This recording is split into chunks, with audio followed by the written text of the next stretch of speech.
अच्छा देखिए, कल आप लोगों को लिक्विड सोल्यूशन रात में रिवाइज कराया था, तो लिक्विड सोल्यूशन की पीडीएफ भी डाल दी थी, मतलब क्वेश्चन पीडीएफ।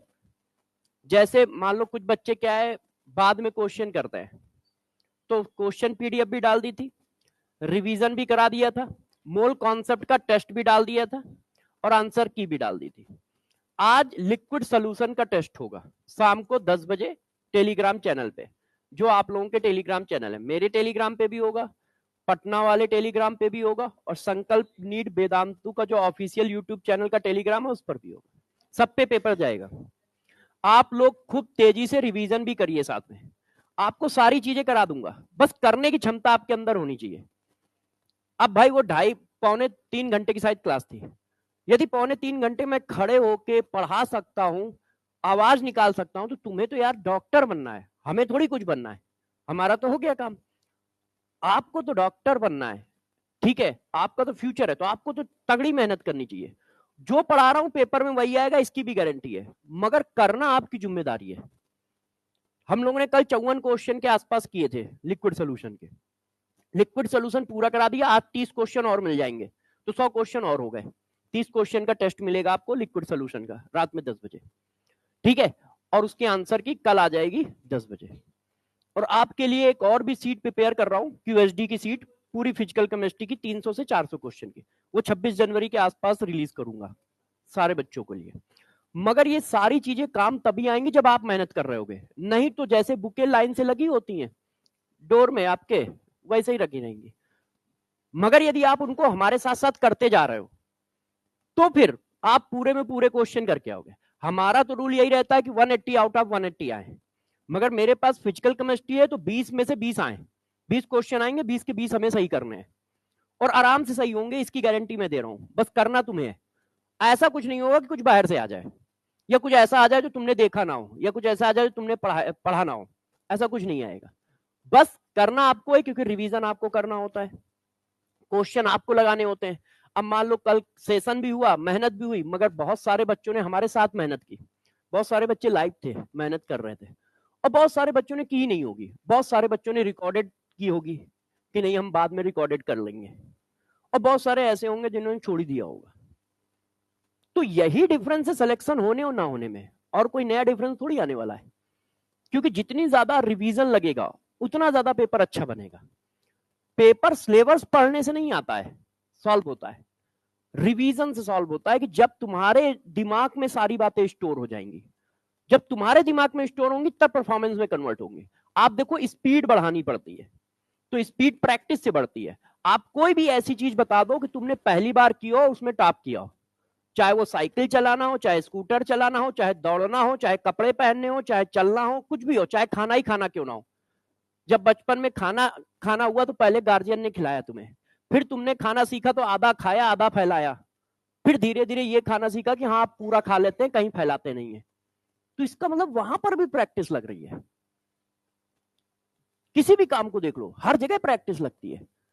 तो तुम सिलेबस पढ़ के बैठ रहे हो कि नहीं यार हमने सिलेबस कर लिया तो मेरा हो जाएगा, तो ऐसा कुछ नहीं है। सही सिलेबस सही टाइम पे होना, बहुत सारे छोटे छोटे पॉइंट होते हैं सिलेक्शन के, क्योंकि हर बच्चे को कम से कम रिवीजन के लिए 2-3 महीने चाहिए। भाई वो बच्चा है, कोई मशीन थोड़ी है कि हाँ सारा इनपुट चला गया बस अब लाओ आउटपुट निकालो, ऐसा थोड़ी हो। वो इनपुट गया, उसमें से 80% उड़ गया, अब उसको रिकॉल करेगा, रिवीजन करके, क्वेश्चन की प्रैक्टिस करके, टेस्ट करके, उन चीजों को रिकॉल करता है, और उस दिन के लिए तैयार होता है जिस दिन पूरी फिजिक्स, पूरी केमिस्ट्री, पूरी बायोलॉजी आएगी। और उस दिन उसको 30 सेकंड 40 सेकंड में क्वेश्चन निकालना है, पढ़ना भी है, सही भी करना है, सॉल्व भी करना है, भरना भी है, और सब कुछ सही करके आना है। ऊपर से 1-2% या 50% नहीं, कम से कम 90% पेपर सही करना है उसको। तो ये सारे काम इतने इजी नहीं है, इसीलिए 25 लाख में से सिर्फ 50,000 बच्चे सेलेक्ट होंगे, उतने सेलेक्ट होंगे। और जबकि वो आपके बीच में ही बैठे होंगे, बस उनका मैनेजमेंट अच्छा है। आपने सिलेबस किया, रैंडम क्वेश्चन किए, रैंडम टेस्ट दिए, उसने प्लानिंग के साथ सारा काम किया, बस इतना डिफरेंस होगा। और उस प्लानिंग में और आपकी मेहनत और उसकी मेहनत में पर डे का 1 घंटा डिफरेंस होगा, कि वो पर डे आपको 1 घंटा ज्यादा पड़ता होगा, क्योंकि वो प्लान के साथ चल रहा है। वो प्लान के साथ चल रहा है, हम विदाउट प्लान चल रहे हैं। तो इस वजह से हमारा कोई रैंडम पढ़ाई है, क्लास में आए पढ़ा, फिर घर में गए कुछ भी पढ़ लिया, 2-4 घंटे सेल्फ स्टडी कर ली, मगर हमारा कोई प्लान नहीं है कि इस दिन ये सिलेबस खत्म हो जाना चाहिए, इस दिन ये खत्म हो जाना चाहिए, इस दिन ये खत्म हो जाना चाहिए, फिर हमको रिवीजन में ये चीजें करनी है। ठीक है, हमें इतना बायोलॉजी याद रखना है, इतना केमिस्ट्री याद रखना है, इतना फिजिक्स याद रखना है, वो एक प्लान नहीं है हमारे पास, जिसकी वजह से हम रैंडम चल रहे हैं। और रैंडम चल रहा है तो वही आता है, 550 नंबर आए, यदि 60 नंबर और आते तो हो जाता है, मगर वो 60 कभी नहीं आएंगे क्योंकि वो रैंडम रहे हैं। तो इन चीजों का थोड़ा यूज करो, कुछ दिनों की बात है, कुछ दिनों की बात है, ठीक है, 3-4 महीने की बात है, जान लगाओ, हम भी जान लगा रहे हैं आपके साथ, आप बिल्कुल टेंशन ना लो। ठीक है, टाइफाइड हो गए 15 दिन, अब मैं सही हो गया हूँ, कल से दवाई बंद हुई है, तो कल से अभी तक तो नहीं आया फीवर, फिर आ जाए तो बात अलग है, मगर एक दिन भी आपकी क्लास ऑफ नहीं हुई होगी। क्यों? क्योंकि मुझे पता है इंपॉर्टेंस, जितनी जल्दी टाइम पे चीजें खत्म होंगी बच्चा उतना कर पाएगा। रिवीजन चाहिए, इसी वजह से आपका रिवीजन पल्लर में लेके चल रहा हूं, क्योंकि आपका रिवीजन जैसे होता रहे, 3-4 बार रिवीजन चाहिए, खूब क्वेश्चन करने पड़ेंगे। ऐसे नहीं होगा कि पता चला हमने तो अपनी जिम्मेदारी किसी तरह निभा दी कि नहीं, खत्म कर दिया, मगर वो किसी तरह जिम्मेदारी नहीं निभानी है, अच्छे से जिम्मेदारी निभानी है, क्योंकि अच्छे से निभाओगे तब होगा। भाई बच्चों का प्यार है, तुम यहां पे आए तो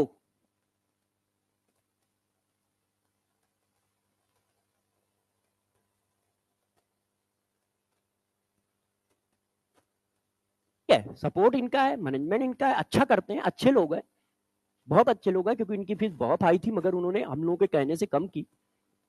ठीक है, और सपोर्ट है, मगर फिर भी आपका फेथ है, तो उस फेथ को ऐसा नहीं है बनाया कैसे है, मेहनत से बना है। नहीं तो 1000 लोग बोलते हैं, वो मेहनत से आया है, और वो मेहनत क्या लगी है कि बच्चे को पता है कुछ भी हो जाए ये चीट नहीं करेंगे, ये अपना काम ईमानदारी से करके जाएंगे और लास्ट दिन तक हमारे साथ लगे रहेंगे, चाहे कुछ भी हो जाए, लास्ट दिन तक ये हमारे साथ लगे रहेंगे, चीट नहीं करेंगे। वो फेथ है, और वो फेथ डेवलप दोनों तरफ से हुआ है, हमें भी उस फेथ को कायम रखना है हमेशा, कि नहीं यार, बच्चों के फ्यूचर के साथ जरा भी ऊंचा नीचा नहीं होना चाहिए। तो हम लोग तो अपना काम कर देंगे विद गारंटी, हमारे पीछे क्या चल रहा है उससे कोई मतलब नहीं, चल रहा है हम संभाल लेंगे, बस आपको भी काम करना है। नहीं तो न्यू ईयर हमें भी अच्छा लगता है, क्रिसमस हमें भी अच्छा लगता है, बर्थडे हमें भी अच्छा लगता है, एनिवर्सरी हमें भी अच्छी लगती है, इंसान की प्रजाति में पाए जाते हैं तो इंसान वाली सारी चीजें हमें भी अच्छी लगेंगी, मगर हमें यह पता है कि हमें पहले क्या करना है, पहले क्या करना है। ये जो क्रूशियल टाइम आपका है, इससे बड़ा क्रूशियल टाइम कुछ नहीं है, क्योंकि ये पूरे 50 साल आपको आराम देने वाला है, और आपको नहीं, आपकी पूरी फैमिली को। तो यार 10-12 लोगों का फ्यूचर लगा है, और सिर्फ 3 महीने का डिफरेंस है, 3 महीने का डिफरेंस है, 3 महीने में आर या 3 महीने में पार, मतलब 3 महीने में या तो हमें 50 साल की मुसीबतें मिलेंगी, या 3 महीने में हम कम से कम 10-20 लोगों का भविष्य अपने साथ साथ बना पाएंगे। और उसमें सिर्फ सीरियसनेस का डिफरेंस है, मेहनत नहीं है, मेहनत तो तुम कर ही रहे हो यार, सुबह सुबह आ जाते हो, पढ़ते हो, हॉस्टल में रह रहे हो घर की जगह। ठीक है, हम बाहर रह रहे हैं तो हमें पता है कि मेरा खाना पीना कैसे चल रहा है। ठीक है, जबकि पूरी सुविधा रहती है, सब कुछ लगा होता है, कुक सब कुछ लगा है, मगर फिर भी हमें पता चलता है कि हाँ यार दिक्कत है। तो बेचारे बच्चे के पास तो और दिक्कत है। वो बात अलग है कि इस समय जो तुम्हारे पास इंजन है वो बहुत अच्छा रहता है, उसमें कुछ भी डालो सब हजम है। ठीक है, हम लोग का इंजन थोड़ा वीक हो गया है, टाइम हो गया है। हाँ, तो उस जमाने में मेरे भी इंजन में कुछ भी डालिए ठीक है, कुछ भी खाया है दिक्कत नहीं है, अब थोड़ी दिक्कत आ जाती है। तो आप लोग, हाँ, तो आप लोग पूरी ताकत से लगे रहो, ठीक है, टेंशन ना लो, मगर मेहनत करते रहो, आपके साथ हम लोग मेहनत करते रहेंगे, proper revision, proper test, proper पढ़ाना सब करा देंगे, एक एक सब्जेक्ट में अपनी पूरी कोशिश है कि सब कुछ करा दिया जाए। और पेपर भी आएगा, इसकी भी गारंटी दे रहा हूं, कर पाने की बस नहीं दे रहा, कर पाने की नहीं दे रहा, क्योंकि वो तुम्हारे पक्ष का काम है, कर पाने की नहीं दे रहा हूं, आने की दे रहा हूं कि आएगा। हाँ, टेस्ट टेस्ट में भी आएगा मतलब,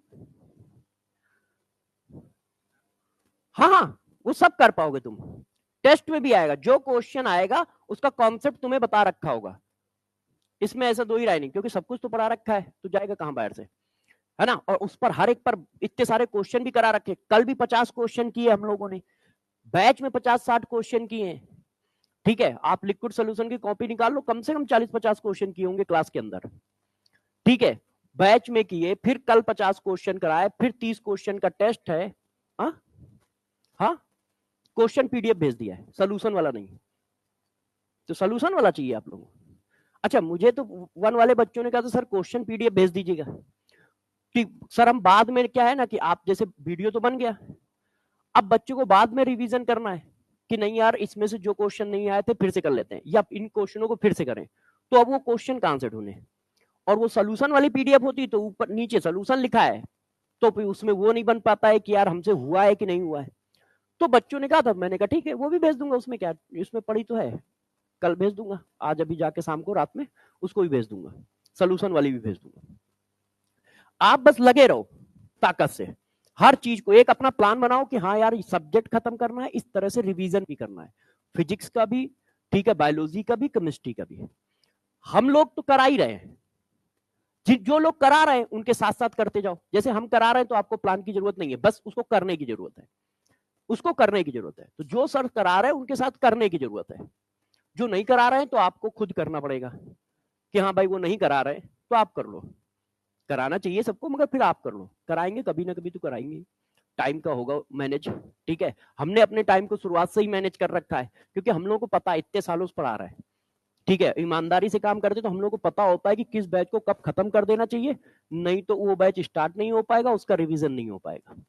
तो हमें पता है, हम तुम्हारे पास आए तो सारे ऑनलाइन बैच निपटा के आए कि अब उनका रिवीजन कराऊंगा। यदि मैं वहां पर भी बैच का सिलेबस ना खत्म कर रहा होता तो मैं भी फंस चुका होता कि पूरे दिन में क्लासों में ही फंसा हुआ, हर जगह का सिलेबस फंसा हुआ है, बच्चा भी परेशान, मैं भी परेशान।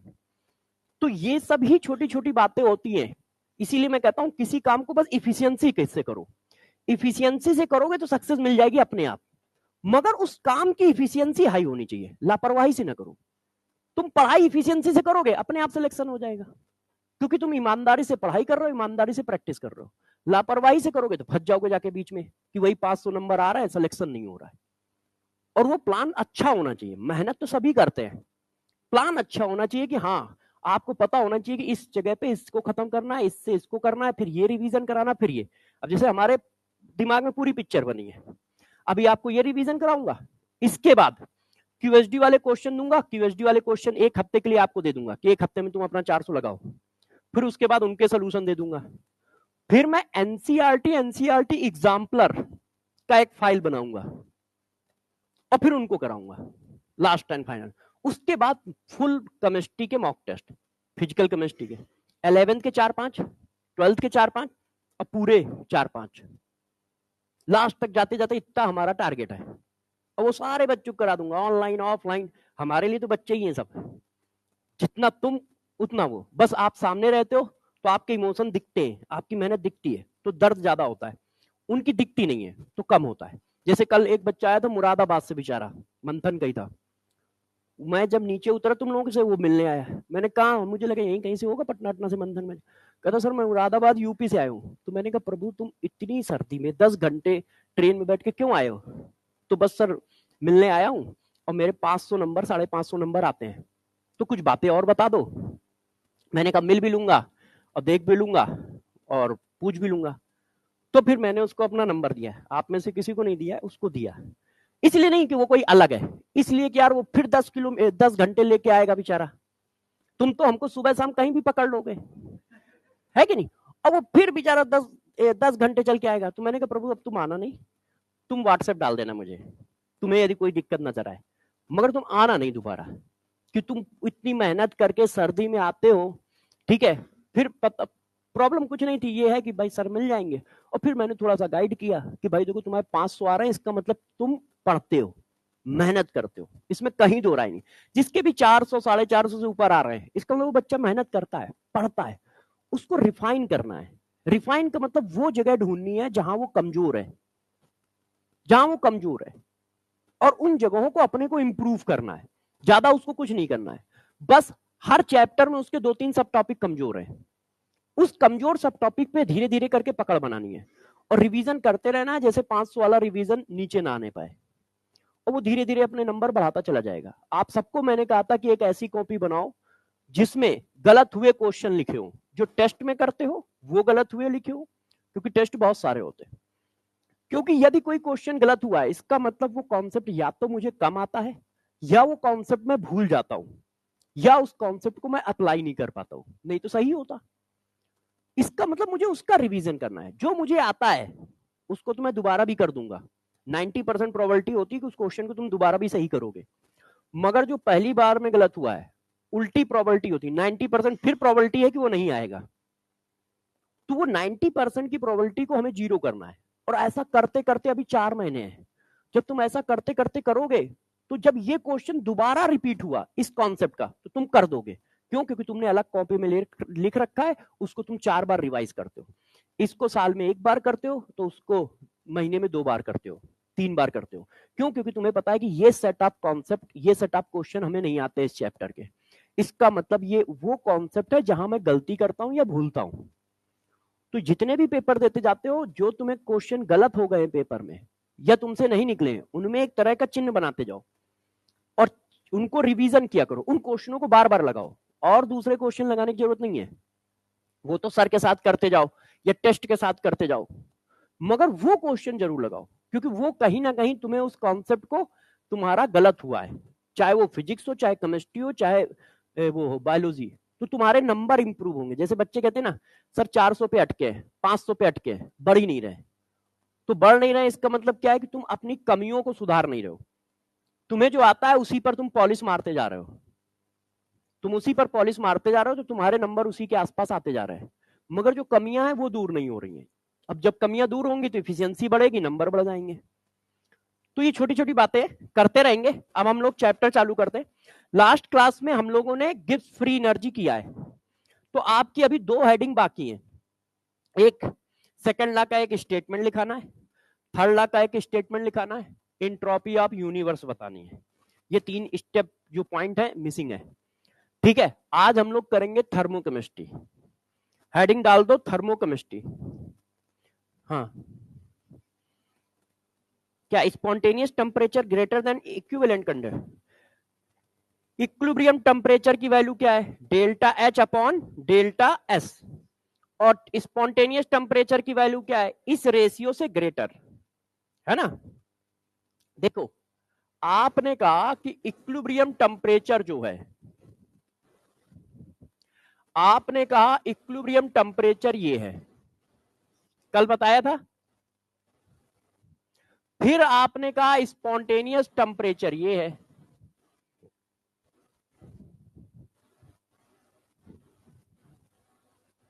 है ना। अच्छा, इसकी वैल्यू क्या है?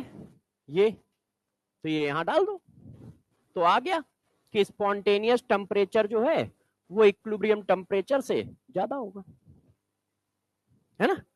समझ गए? अच्छा, रब कर दूं। अब जरा देखो बच्चों, एक क्वेश्चन आउट पेपर में, इस जगह से एक क्वेश्चन पेपर में आएगा ही आएगा,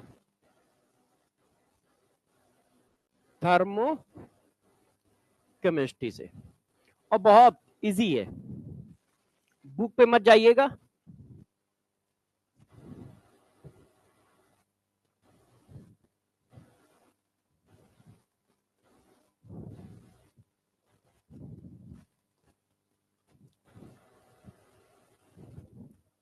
हाँ बेटे,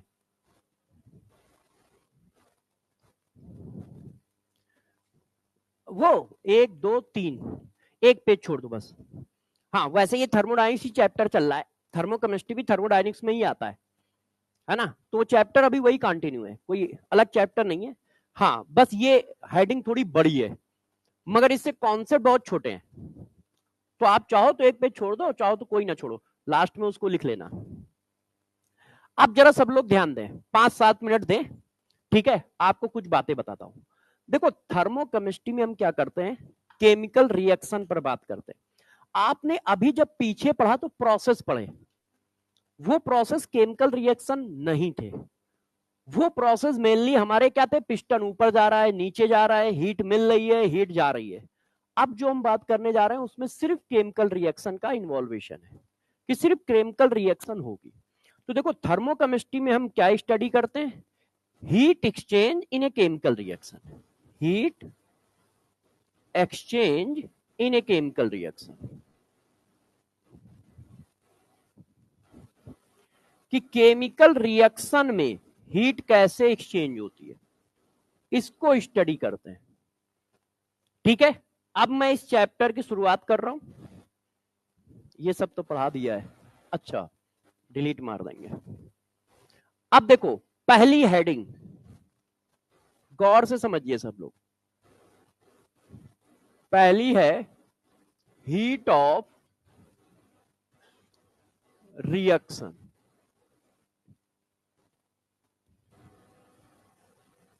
अब हीट ऑफ रिएक्शन बतानी है तो जरा एक एक करके बातें समझते जाइएगा। देखो बच्चों, सबसे पहला पॉइंट, लैब में जो भी टेस्ट होते हैं या जो भी रिएक्शन होती है वो सब ओपन वेसल में होते हैं। हमारी टेस्ट ट्यूब ओपन होती है, ठीक है, हमारा फ्लास्क ओपन होता है, ठीक है, हमारा फ्लास्क सब ओपन होते हैं। तो लैब में जितनी भी केमिकल रिएक्शन हो रही है, जितने भी टेस्ट हो रहे हैं वो सब ओपन वेसल में। और यदि कोई वेसल ओपन है तो फिजिक्स और केमिस्ट्री दोनों में पढ़ाया गया है कि प्रेशर हमेशा कांस्टेंट रहेगा, है कि नहीं। इसका मतलब ये सब कांस्टेंट प्रेशर पे चलता है, कांस्टेंट प्रेशर पे चलता है। तो इसका मतलब ये हुआ कि यहां पर जो भी हीट रिलीज होगी वो कांस्टेंट प्रेशर की होगी। It means heat exchange in chemical reaction, chemical reaction at constant pressure. इसका मतलब केमिकल रिएक्शन में जो भी हीट एक्सचेंज हो रही होगी वो सब कांस्टेंट प्रेशर की होगी। अच्छा, कांस्टेंट प्रेशर की हीट को हम कहते हैं इंथैल्पी चेंज, ये मैंने पीछे पढ़ाया है। इसी वजह से जितनी केमिकल रिएक्शन देखते हो उनके बगल में लिखा होता है डेल्टा एच, जबकि हमने कभी नहीं कहा कि इंथैल्पी कहीं रिलीज होगी, इंथैल्पी किसी को मिलेगी, ऐसा तो हमने कभी कहा ही नहीं, है कि नहीं। आपने हमेशा ये कहा है कि भाई हीट है, एनर्जी है, एनर्जी को उधर तक जाना है तो या तो हीट के फॉर्म में जाएगा या वर्क के फॉर्म में जाएगा या दोनों के फॉर्म में जाएगा। हम लोगों ने कब कहा कि इंथैल्पी के फॉर्म में जाएगा, है ना। तो ये रहता क्यों फैला हुआ है, क्योंकि ये कांस्टेंट प्रेशर की हीट है और कांस्टेंट प्रेशर की हीट को इंथैल्पी चेंज कहते हैं। इसलिए आप रिएक्शन में क्या है delta H delta H delta H लिख रहे हो, रियलिटी में वो क्या है, ये हीट एट कांस्टेंट प्रेशर। मगर हीट एट कांस्टेंट प्रेशर को ही हमने एक नया नाम दिया था इंथैल्पी चेंज। इसीलिए जितनी भी रिएक्शन होती है उन सबके बगल में डेल्टा एच लिखा होता है, उन सबके बगल में डेल्टा एच लिखा होता है। क्लियर है ये बात। अच्छा, इतनी बात हो गई।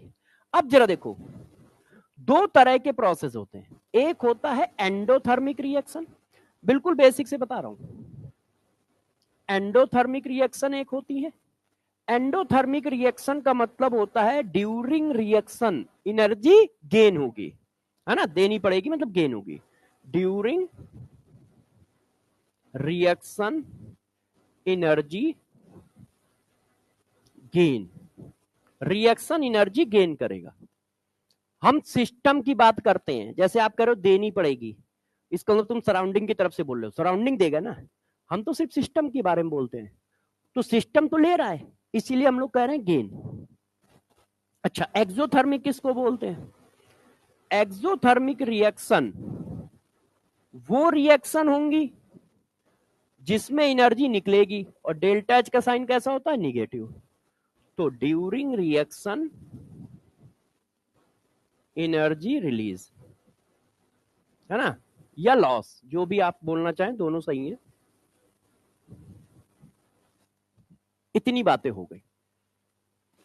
तो एक बात हमारे समझ में आ गई कि heat at constant pressure is known as enthalpy change, और हमें हर रिएक्शन में डेल्टा एच लिखना है। क्यों? क्योंकि सारी की सारी रिएक्शन कांस्टेंट प्रेशर पे चल रही है। डेल्टा एच पॉजिटिव है, इसका मतलब उस रिएक्शन में हीट देनी पड़ी है, मतलब उस रिएक्शन को हीट मिली है। और डेल्टा एच निगेटिव है, इसका मतलब उस रिएक्शन ने हीट निकाली है कि नहीं? अच्छा, अब ये हीट ऑफ रिएक्शन क्या होता है बताता हूं। अब गौर सुनिएगा, हीट ऑफ रिएक्शन या इंथैल्पी ऑफ रिएक्शन, इसी को अब हम इंथैल्पी ऑफ रिएक्शन लिखेंगे तो तुम बुरा नहीं मानोगे।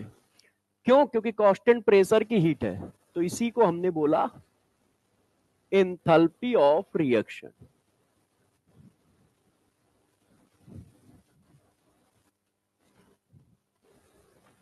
अब जरा देखो इसकी डिफिनीशन क्या है, गौर से समझिएगा। देखिए, किसी भी प्रोसेस में, किसी भी प्रोसेस में, किसी भी रिएक्शन में, किसी भी रिएक्शन में जो भी हीट का एक्सचेंज हो रहा है, किसी भी रिएक्शन में जो भी हीट का एक्सचेंज हो रहा है, हीट का एक्सचेंज का मतलब जो एनर्जी मिल रही है या एनर्जी देनी पड़ रही है, किसी भी प्रोसेस में, किसी भी रिएक्शन में जो भी हीट का एक्सचेंज हो रहा है, उसी को कहते हैं इंथैल्पी ऑफ रिएक्शन या हीट ऑफ रिएक्शन। मान लो कोई रिएक्शन हुई, 10 जूल एनर्जी निकल गई, तो वो 10 जूल क्या है? इंथैल्पी ऑफ रिएक्शन या हीट ऑफ रिएक्शन। किसी रिएक्शन में हमने 5 जूल एनर्जी दी, तो 5 जूल क्या है? इंथैल्पी ऑफ रिएक्शन या हीट ऑफ रिएक्शन। तो किसी रिएक्शन में जो भी एनर्जी निकली या जो एनर्जी देनी पड़ी, उसी का नाम है हीट ऑफ रिएक्शन या इंथैल्पी ऑफ रिएक्शन। अब इस बात को जरा साइंस की लैंग्वेज में लिख दो। वैसे सिंपल डिफिनीशन क्या है, किसी भी रिएक्शन में जो हीट निकल रही है या जो हीट मिल रही है, उसी को क्या कहते हैं? हीट ऑफ रिएक्शन या इंथैल्पी ऑफ रिएक्शन, है ना? तो डिफिनीशन तो क्लियर है, फर्जी है। कोई रिएक्शन हो रही है, जो भी हीट निकल गई वो हीट ऑफ रिएक्शन, जो भी हीट देनी पड़ी वो हीट ऑफ रिएक्शन, है कि नहीं? अब इसको हम जरा साइंस की लैंग्वेज में छाप देते हैं। तो देखो साइंस की लैंग्वेज में हम क्या छापते हैं?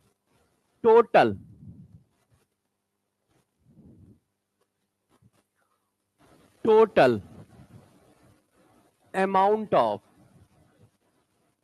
Heat exchange. एक्सचेंज क्यों? क्योंकि रिलीज भी हो सकती है, गेन भी हो सकती है ना? गेन भी हो सकती है, रिलीज भी हो सकती है। हाँ, डेल्टा एच के बराबर होगा total amount of heat exchange, ठीक है, in a chemical reaction, in a chemical reaction. अब जरा आप गौर से देखो, यहां कांस्टेंट प्रेशर मेंशन नहीं है, क्योंकि सारे प्रोसेस कांस्टेंट प्रेशर पे होते ही हैं, तो वो अंडरस्टूड हो गया है, लिखने की जरूरत ही नहीं मानते हैं, वो लिखने की जरूरत ही नहीं मानना है। क्यों? क्योंकि वो सारे प्रोसेस कांस्टेंट प्रेशर पे ही किए जाते हैं, इसलिए कहीं पर भी डिफिनीशन में कांस्टेंट प्रेशर मेंशन नहीं किया जा रहा है। अब हम इसी को डेल्टा एच बोल रहे हैं, इसका मतलब ये कांस्टेंट प्रेशर की हीट है, तभी तो डेल्टा एच बोल रहे हो आप। तो हीट ऑफ रिएक्शन क्या होता है? Total amount of heat exchange in a chemical reaction. किसी रिएक्शन में जितनी हीट निकल रही है या जितनी हीट देनी पड़ रही है, उसको हीट ऑफ रिएक्शन कहते हैं। निकल रही है तो साइन निगेटिव, देनी पड़ेगी तो साइन पॉजिटिव। इतनी सी बात है, इस चैप्टर में बस यही करना है। अब ये एक जर्नल फॉर्म है। अब क्या करते हैं, रिएक्शन के नेचर के बेसिस पे हीट ऑफ रिएक्शन का क्लासिफिकेशन कर देते हैं।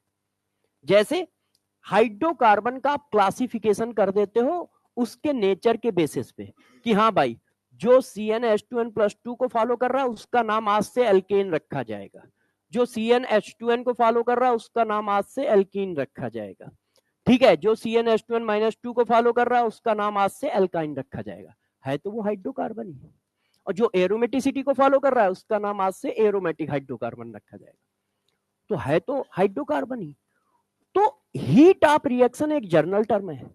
अब रिएक्शन के नेचर के बेसिस पे इसको क्लासिफाई कर देते हैं। यदि रिएक्शन एसिड बेस है तो उसका नाम रख देते हैं हीट ऑफ न्यूट्रलाइजेशन।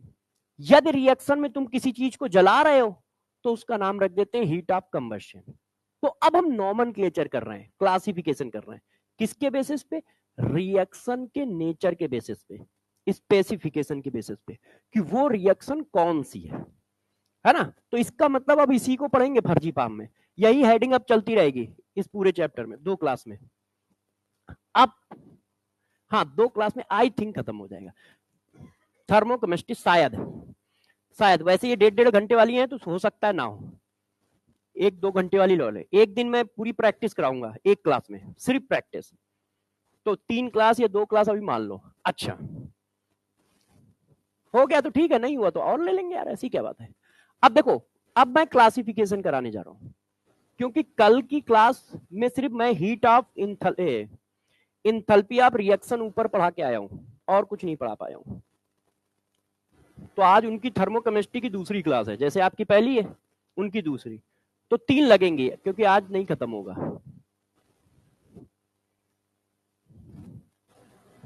देखो अब आपको समझाता हूं। 2-2 घंटे वाली जो क्लास होती ना, वो बहुत मजेदार होती है। उसमें एक फ्लो बना होता है, उस 15 मिनट में आधे पौन घंटे कंटेक्ट जाता है। इसमें क्या है, जैसे ही फ्लो बनता है वैसे ही टाइम हो जाता है। हीट ऑफ रिएक्शन, अब देखो हीट ऑफ रिएक्शन का क्लासिफिकेशन करने वाले हैं, किसके बेसिस पे, रिएक्शन के प्रोसेस के बेसिस पे। अब जैसे देखो प्रोसेस क्या है, मैंने पहला प्रोसेस का एसिड बेस रिएक्शन है। अब यार एसिड बेस रिएक्शन 1-2 तो होती नहीं है, हजारों लाखों होती है। तो अब इसकी हीट का नाम क्या रखेंगे, इसकी हीट ऑफ रिएक्शन को कहते हैं हीट ऑफ न्यूट्रलाइजेशन। इसकी हीट ऑफ रिएक्शन को क्या कहते हैं, हीट ऑफ न्यूट्रलाइजेशन। ऐसे मान लो कहीं पर क्या हो रहा है, कहीं पर कंबशन हो रहा है, आप किसी चीज को जला रहे हो, तो इसकी हीट को कह देते हैं हीट ऑफ कंबशन।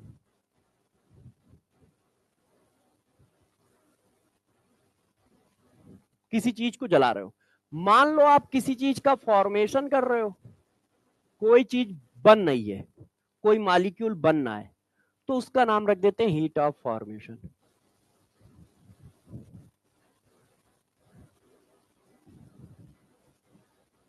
ये देखो, अब मान लो कोई चीज हमारी क्या हो रही है, वेपराइज हो रही है, तो इसका नाम रख देते हैं हीट ऑफ वेपराइजेशन या एंथैल्पी ऑफ वेपराइजेशन।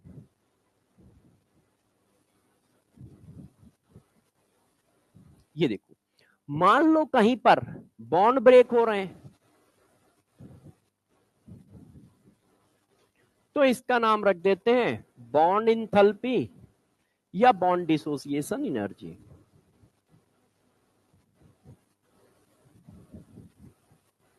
इसका मतलब सिर्फ फर्जीपना है, उसी चीज के 10 नाम रख दिए, तुम्हारा ही नाम टिंकू है, तुम्हारा ही नाम पिंकू है, तुम्हारा ही नाम आदेश है, तुम्हारा ही नाम राजेश रंजन है, सुकेश है, तो वही है। हाँ बाबू है, तुम्हारा ही नाम सोना है। अब इसके बाद देखो भुलवा दिया है तुम लोगों ने। अब देखो एसिड बेस रिएक्शन हो गई, कंबशन हो गए, फॉर्मेशन हो गया, वेपराइजेशन हो गया, बॉन्ड ब्रेक हो गए, हाइड्रेशन, वाटर का एडिशन। तो यदि कहीं पे हाइड्रेशन हो रहा है तो नाम रख दिया हीट ऑफ हाइड्रेशन, कहीं सब्लिमेशन हो रहा है तो हीट ऑफ सब्लिमेशन। मतलब तुम कहानी का थीम समझ गए है ना। किधर हो भाई, तुम इधर आ जाओ। इसका मतलब तुम कहानी का थीम समझ गए, क्या, कि बस हीट ऑफ रिएक्शन को रिएक्शन के नेचर के बेसिस पे क्लासिफिकेशन है। तो ये क्या है, क्लासिफिकेशन ऑफ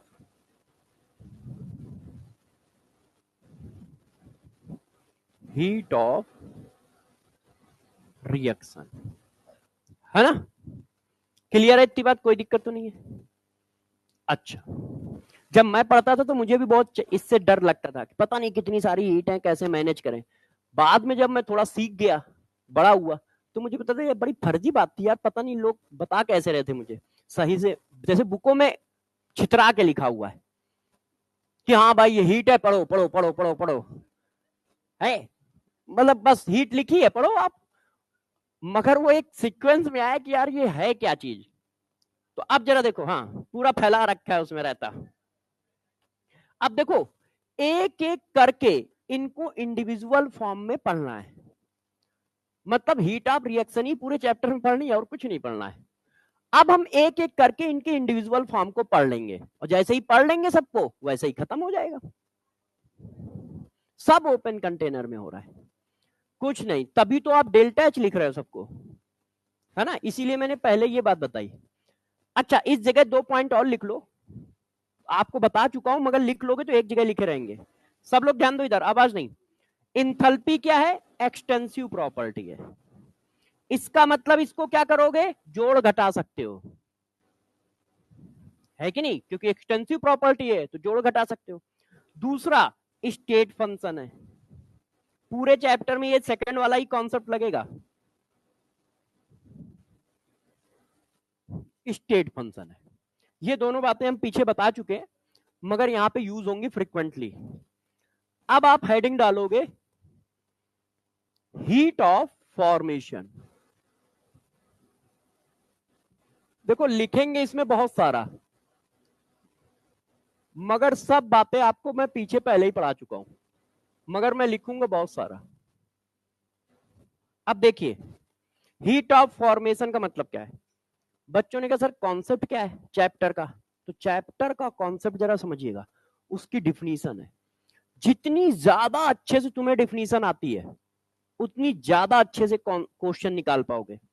पूरे थर्मोकेमिस्ट्री में कोई फार्मूला नहीं है, आपको पूरे थर्मोकेमिस्ट्री में सिर्फ एक चीज याद रखनी है, डिफिनीशन। जितनी अच्छी डिफिनीशन आपको ध्यान होगी उतना आराम से आप क्वेश्चन निकाल पाओगे। आपको एहसास होगा क्वेश्चन रद्दी है यार ये तो। यदि डिफिनीशन अच्छे से क्लियर नहीं है, अच्छे से एब्जॉर्ब नहीं कर रखी है, तो तुम्हें टेंशन होगी। नहीं तो आपको हमेशा महसूस होगा अरे नॉर्मल क्वेश्चन है यार, हटाओ इसको, नॉर्मल क्वेश्चन है हटाओ इसको, मतलब निपटाते चले जाओगे। तो अब आप सिर्फ डिफिनीशन पर फोकस रखेंगे, और डिफिनीशन बहुत इजी है, जरा गौर से समझिए। सबसे पहले हेडिंग है हीट ऑफ फॉर्मेशन। तो देखो जितनी भी हीट कैलकुलेट करोगे सब की सब 1 मोल के लिए कैलकुलेट करोगे, सबकी डिफिनीशन में 1 मोल आएगा। जो भी कुछ करना है बस 1 मोल के लिए करना है। पहला पॉइंट तो ये समझ लो कि जितनी भी डिफिनीशन चलेंगी सब 1 मोल के लिए चलेंगी। अब हम करने क्या जा रहे हैं? फॉर्मेशन करने जा रहे हैं, तो कितने करने जा रहे हैं? 1 मोल का। तो 1 मोल मॉलिक्यूल को फॉर्म करना है। तो 1 मोल मॉलिक्यूल को फॉर्म करने में, छापना नहीं, 1 मोल मॉलिक्यूल को फॉर्म करने में जो एनर्जी देनी पड़ेगी या निकलेगी उसको हीट ऑफ फॉर्मेशन बोलेंगे। मगर उन्होंने यहां पे थोड़ा सा ट्विस्ट लगा दिया है कि 1 मोल का फॉर्मेशन तो करना है, मगर ऐसा नहीं कि किसी से भी कर लो। उन्होंने ये भी बताया करना किससे है। उनका कहना है कि 1 मोल का फॉर्मेशन करना है मगर उसके नेचुरल फॉर्म से करना है, मतलब एलिमेंटल फॉर्म, जिस फॉर्म में वो नेचर में एग्जिस्ट करता है। तो अब तुम्हें 2 बातें दिमाग में बैठा ली है, 1 मोल का फॉर्मेशन करना है मगर किसी से भी नहीं करना है कि किसी से भी बना दिया ना, उसके नेचुरल फॉर्म से करना है। बस इतनी बात याद रखनी है, 1 मोल का फॉर्मेशन करना है उसके नेचुरल फॉर्म से। इसमें जो भी लेना देना होगा वही हीट ऑफ फॉर्मेशन है। तो कितने का फॉर्मेशन करोगे? 1 मोल का। और किससे करोगे? उसके नेचुरल फॉर्म से, है ना, बस यही डिफिनीशन है।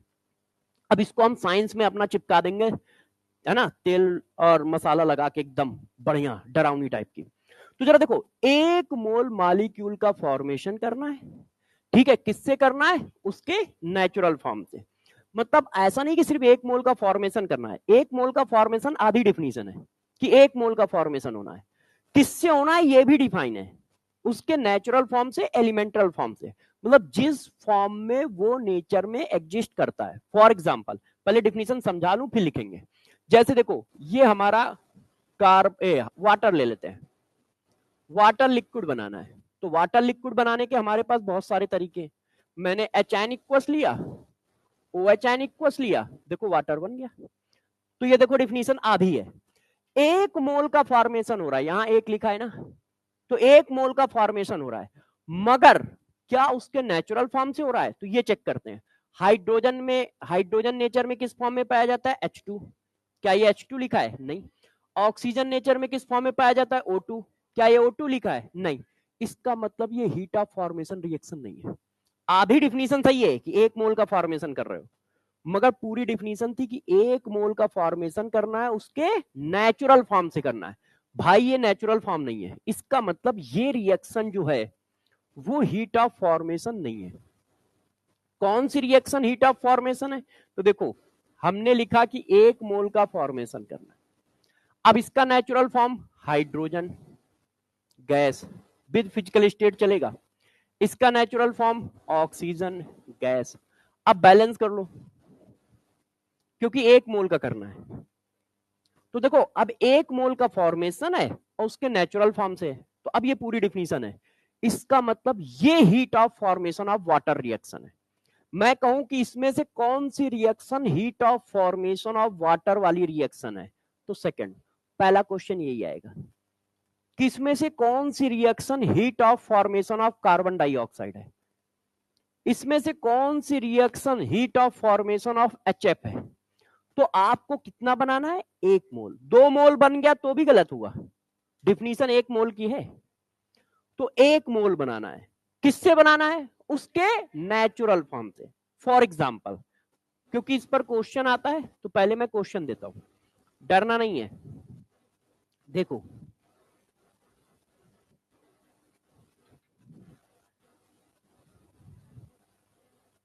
एक रिएक्शन ये लिखी है, ठीक है, एक रिएक्शन ये लिखी है,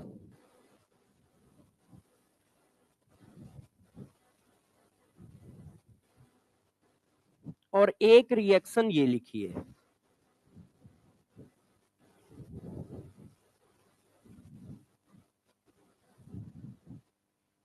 अब इसमें आपको बताना है कि heat of formation of ammonia कौन सी रिएक्शन है। तो देखो पहले कितने मोल होना चाहिए? 1 मोल। तो भाई इसलिए गलत हो गया क्योंकि 1 मोल नहीं बना। अच्छा 1 मोल किससे बनना चाहिए? उसके नेचुरल फॉर्म से। तो नाइट्रोजन नेचर में N2 फॉर्म में मिलता है, एयर में सबसे ज्यादा वही है। हाइड्रोजन नेचर में हाइड्रोजन फॉर्म में मिलता है, तो वो इसमें दिया है। इसमें अमोनिया 1 मोल बना है, आधी डिफिनीशन है, मगर नाइट्रोजन NH4Cl फॉर्म में थोड़ी मिलता है, हाइड्रोजन NH4Cl फॉर्म में थोड़ी मिलता है। तो आप समझ पाए कौन सा आंसर सही है? ये है ना। हाँ, विद फिजिकल स्टेट 1 मोल बनाना है। नहीं, एक ही कंपाउंड बनेगा, डिफिनीशन हमेशा एक कंपाउंड की होगी, एक मॉलिक्यूल बनेगा। वो तो मैं गलत ऑप्शन में तो कुछ भी लिख सकता हूं ना, है ना। नहीं तो सिर्फ 1 मोल बनेगा और एक ही मॉलिक्यूल बनाएंगे। तो अब जरा देखो इसको छाप दो, मतलब डिफिनीशन समझ में आ गई कि 1 मोल बनाना है। देखो तुम्हें दिमाग में स्टोर हमेशा देसी लैंग्वेज रखना है। 1 मोल बनाना है, किससे बनाना है? नेचुरल फॉर्म से। बस उसमें जो भी हीट का लेना देना है वो हीट ऑफ फॉर्मेशन है। अब हम लोग इसको सजा देंगे, है ना। तो चलो इसका मेकअप कर देते हैं। तो अब डरावनी टाइप की डिफिनीशन लगने लगेगी। तो देखो छापा हम लोगों ने, total amount of heat exchange in formation of 1 mole molecule. अब ये आधी डिफिनीशन है, बाई देयर नेचुरल फॉर्म या एलिमेंटल फॉर्म, नेचुरल फॉर्म या elemental form,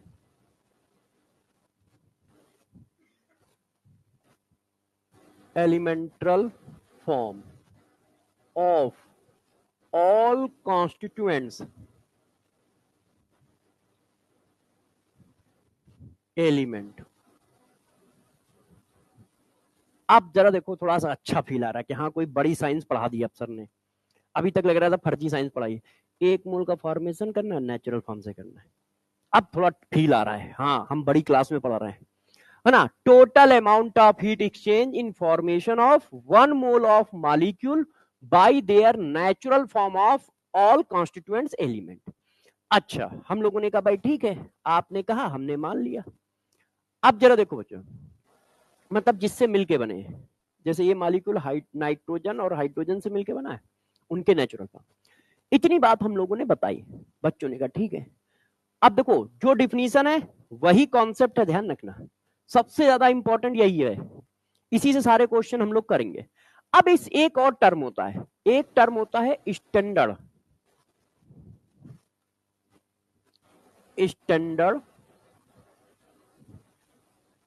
heat of formation. जब किसी में स्टैंडर्ड लगता है तो नॉट लग जाता है। हम सिर्फ एक की स्टैंडर्ड पढ़ाएंगे, बाकी सबकी आपको अपने आप आ जाएगी। ये देखो नॉट लगा दिया। देखो जब हीट ऑफ फॉर्मेशन को constant pressure 25 degree, constant volume, sorry constant, एक मिनट उल्टा बोल दिया, जब हीट ऑफ फॉर्मेशन को constant temperature 25 degree, constant pressure 1 atmospheric pressure पर मेजर कर दोगे तो उसी हीट ऑफ फॉर्मेशन को स्टैंडर्ड हीट ऑफ फॉर्मेशन बोलते हैं। तो स्टैंडर्ड हीट ऑफ फॉर्मेशन क्या है? स्टैंडर्ड हीट ऑफ फॉर्मेशन में टेम्परेचर फिक्स है और प्रेशर फिक्स है। अभी क्या है, आप 50 पे निकाल रहे हो, 50 डिग्री सेंटीग्रेड पे आपने काउंट किया, 60 डिग्री सेंटीग्रेड पे काउंट किया, 70 पे काउंट किया, वो सब हीट ऑफ फॉर्मेशन है। टेम्परेचर कांस्टेंट है मगर फिक्स नहीं है। अब टेम्परेचर की वैल्यू भी फिक्स है, 25 पे ही काउंट करना है, प्रेशर तो वैसे ही कांस्टेंट चल रहा है, 25 पे ही काउंट करना है। तो जब 25 डिग्री सेंटीग्रेड पे मतलब 298 केल्विन पे हीट ऑफ फॉर्मेशन को मेजर कर दोगे तो उसको बोला जाने लगता है स्टैंडर्ड हीट ऑफ फॉर्मेशन। और हर एक में यही डिफिनीशन है। तो मैं नॉर्मल डिफिनीशन बताऊंगा, स्टैंडर्ड अपने आप सेट हो गई। 25 डिग्री सेंटीग्रेड पे हीट ऑफ फॉर्मेशन को स्टैंडर्ड हीट ऑफ फॉर्मेशन कहते हैं। Heat of formation measured at 25 degree centigrade is known as standard heat of formation. Heat of neutralization measure at 25 degree centigrade temperature is known as standard heat of neutralization. Heat of combustion measure at 25 degree centigrade temperature known as standard heat of combustion. तो सब में standard लगेगा, इसका मतलब बस सबको उठा के 25 पे मेजर कर देना है। तो इसके लिए तो मैं पूरा डिटेल दे देता हूं, बाकी सब आप अपने आप समझ जाओगे कि हाँ करना क्या है। तो देखो यही डिफिनीशन छाप दो, अब तो कट पेस्ट भी हो जाएगा।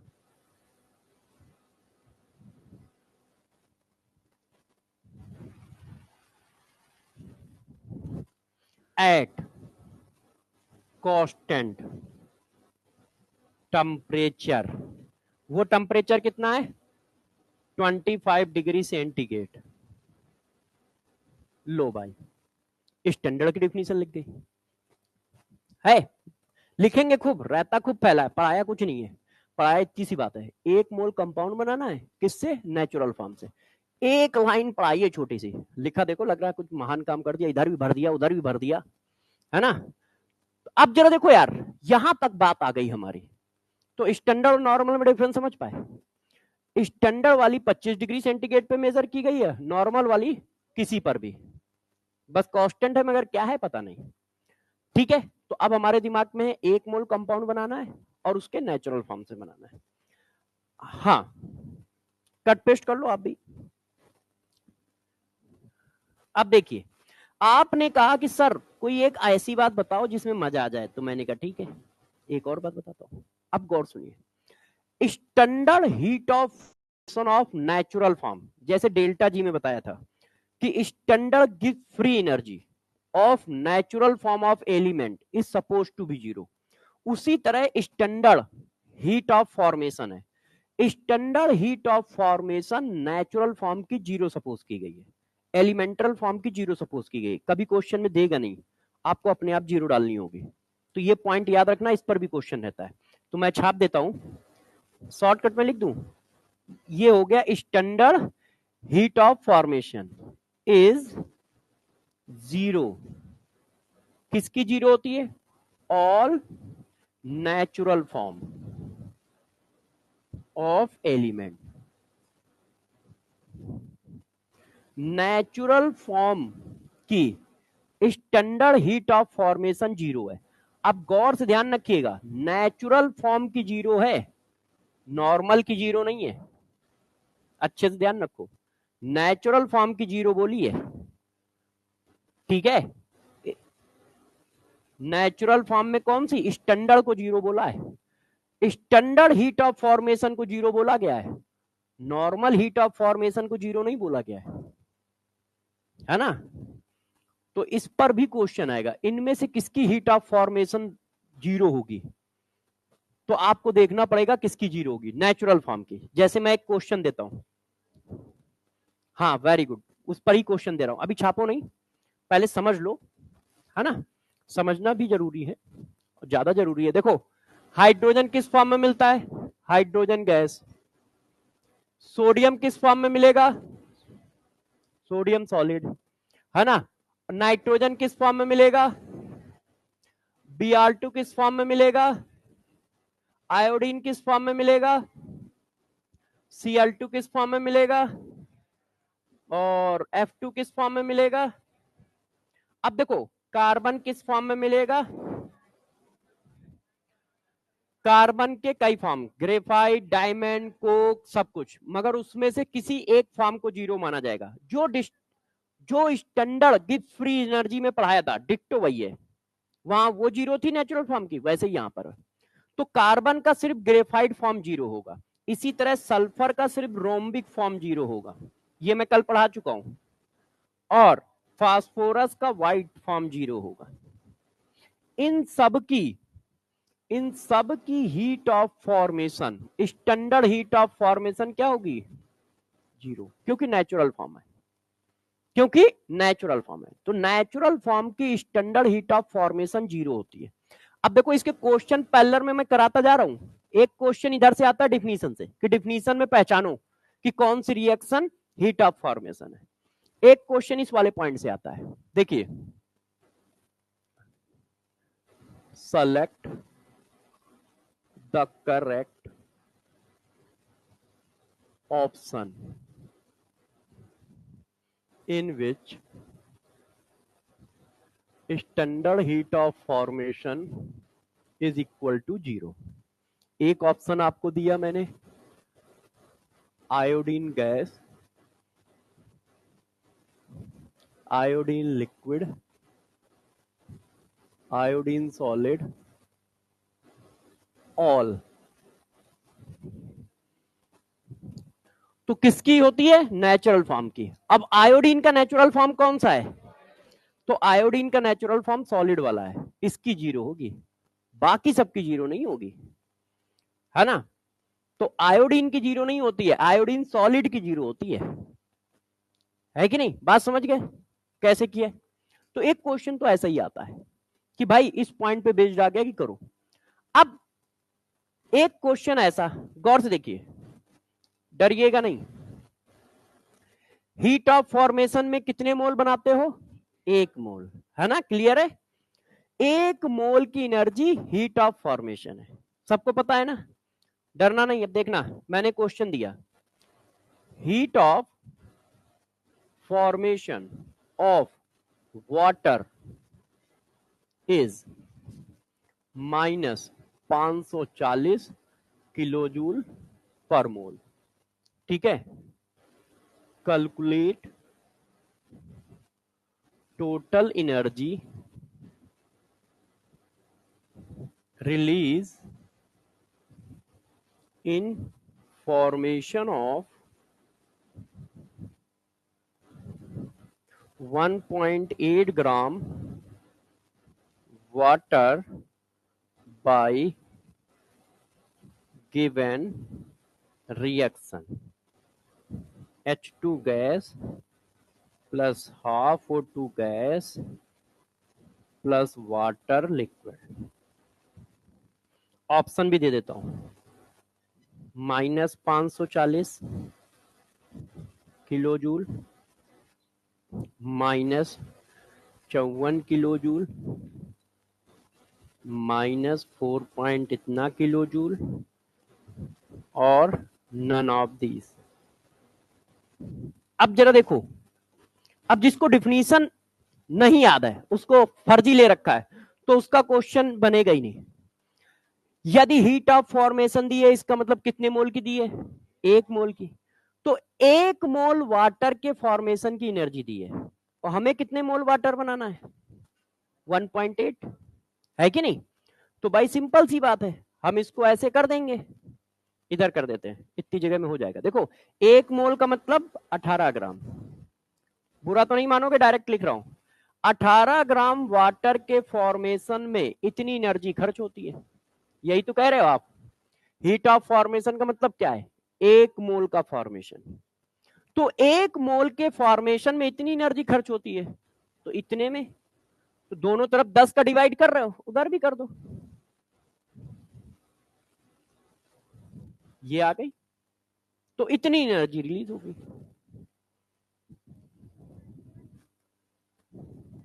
हाँ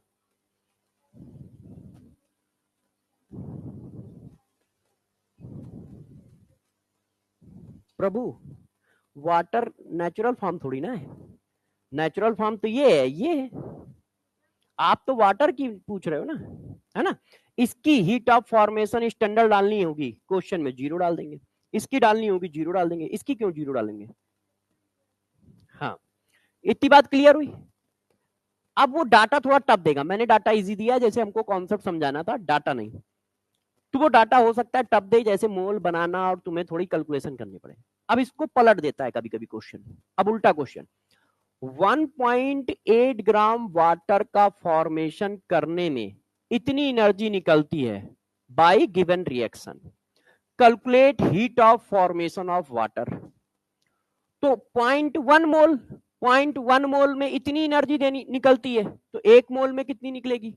क्योंकि 1 मोल के फॉर्मेशन की एनर्जी को हीट ऑफ फॉर्मेशन कहते हो। तो अब इसी क्वेश्चन को पलट के पूछ सकता है कि 4 ग्राम मेथेन को, ठीक है, फॉर्म करने में इतनी एनर्जी निकलती है by via given reaction, reaction दे दी, calculate heat of formation of methane. मैं एक और क्वेश्चन देता हूं, इसका पलटा वाला क्वेश्चन है ना, फिर आप छाप लीजिएगा आराम से। देखो मैंने देखो ऐसे कर दिया, ठीक है, एक रिएक्शन आपको लिख के दी, अब वही चीज को अलट पलट करेंगे, बस आप अपने कॉन्सेप्ट पे टिके रहना। देखो, in formation of methane, sorry 4 gram methane release -100 kilojoule heat in above reaction. मैंने कहा calculate standard heat of formation of methane, option दे दिया, 100 किलो पर मोल,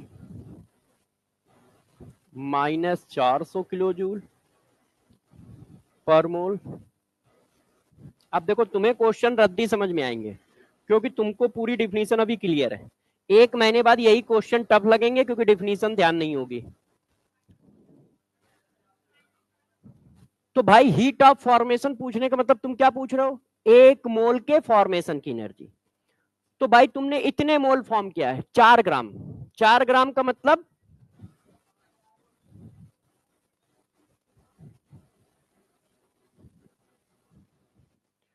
1/4 मोल के फॉर्मेशन की एनर्जी इतनी है, और हीट ऑफ फॉर्मेशन क्या होती है? 1 मोल की। तो दोनों तरफ 4 का मल्टीप्लाई मार देते हैं, तो 1 मोल की कितनी आ गई?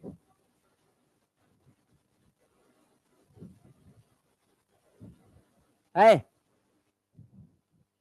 ठीक है। और सारा डिफिनीशन सॉल्व कर रहे हैं हम लोग, कोई फार्मूला तो चिपका नहीं रहे। हाँ पूछो। हाँ, कार्बन सॉलिड जब भी कहीं लिखा जाए, अच्छा क्वेश्चन पूछा है, तो हमेशा हम स्टैंडर्ड फॉर्म मान के चलते हैं। यदि उसको डायमंड लिखना होगा तो वो लिखेगा फिर, है ना? यदि कहीं कार्बन सॉलिड लिखा हो तो आप अपने आप ग्रेफाइट मानिएगा, ठीक है। अच्छा, अब दूसरा क्वेश्चन कैसे आ सकता है? डिफिनीशन बेस्ड ही, बस एक और पॉइंट रह गया। अब जरा देखिए, फिर ये रिएक्शन मतलब ये हेडिंग खत्म हो जाएगी। Heat of reaction in term of, समझ तो पा रहे हो ना सब क्या हो रहा है? हीट ऑफ फॉर्मेशन ये बोर्ड थोड़ा ऊपर क्यों बनाया गया है? नहीं, वो वाला बोर्ड सही है। ये बोर्ड लग रहा है जैसे एसीपी सर के लिए बना दिया गया। उनकी हाइट जो है ना 6 के आसपास है, 6 है। अच्छा, तो इसको थोड़ा और नीचे कर देते। अच्छा, चलो कोई नहीं। अच्छा, अब जरा देखो, आपने कहा heat of reaction in term of heat of formation, मतलब किसी भी रिएक्शन की हीट पूछ रहा है in term of heat of formation. तो देखो क्या लगाते हैं, गौर समझो। हम लिखते हैं हीट ऑफ रिएक्शन। अरे भाई गुस्सा मत करो यार,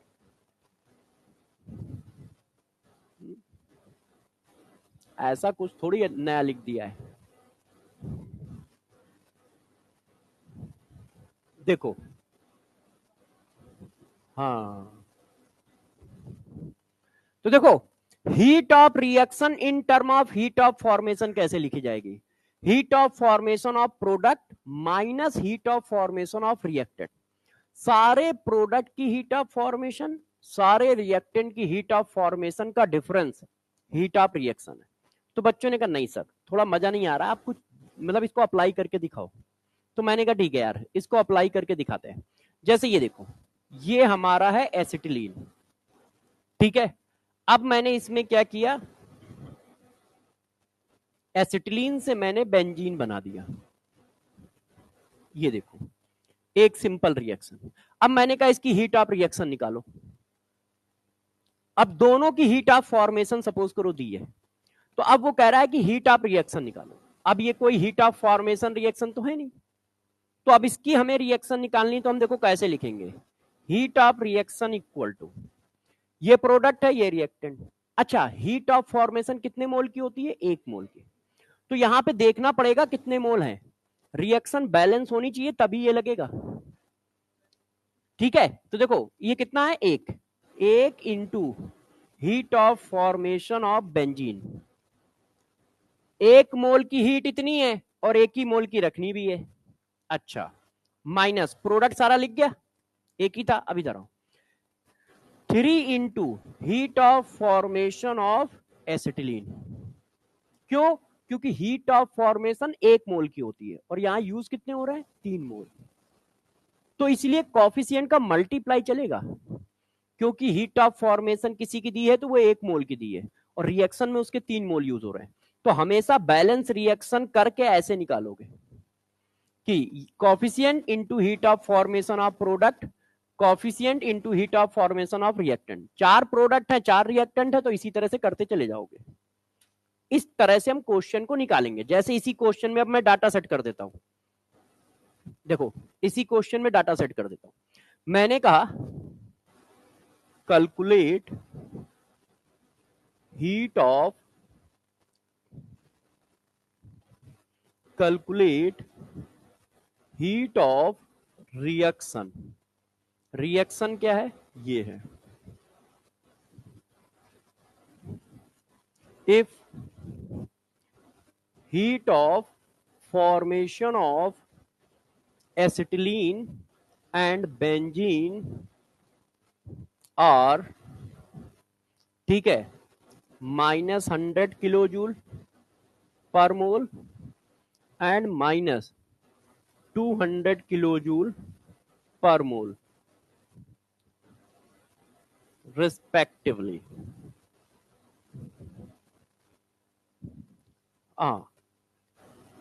है ना। अब ऑप्शन दे दिया आपको, आप सेट करो, आंसर क्या आएगा बताइए।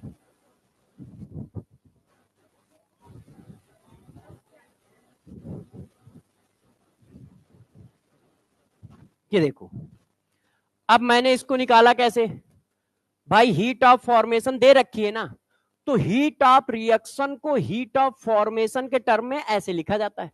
तो मैंने देखो निकाल दिया, heat of reaction equal to heat of formation of product. तो 1 इंटू बेंजीन की कितनी दी है, -200। भाई 1 मोल की दी है, देखो पर मोल लगा है, 1 मोल की दी है और यहां पे 1 ही मोल बनना है, ठीक है।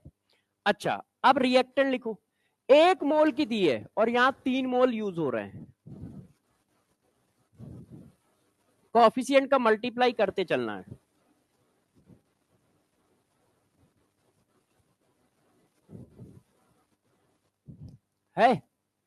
तो ऐसे क्वेश्चन होंगे और इस तरह से हम इनको करेंगे।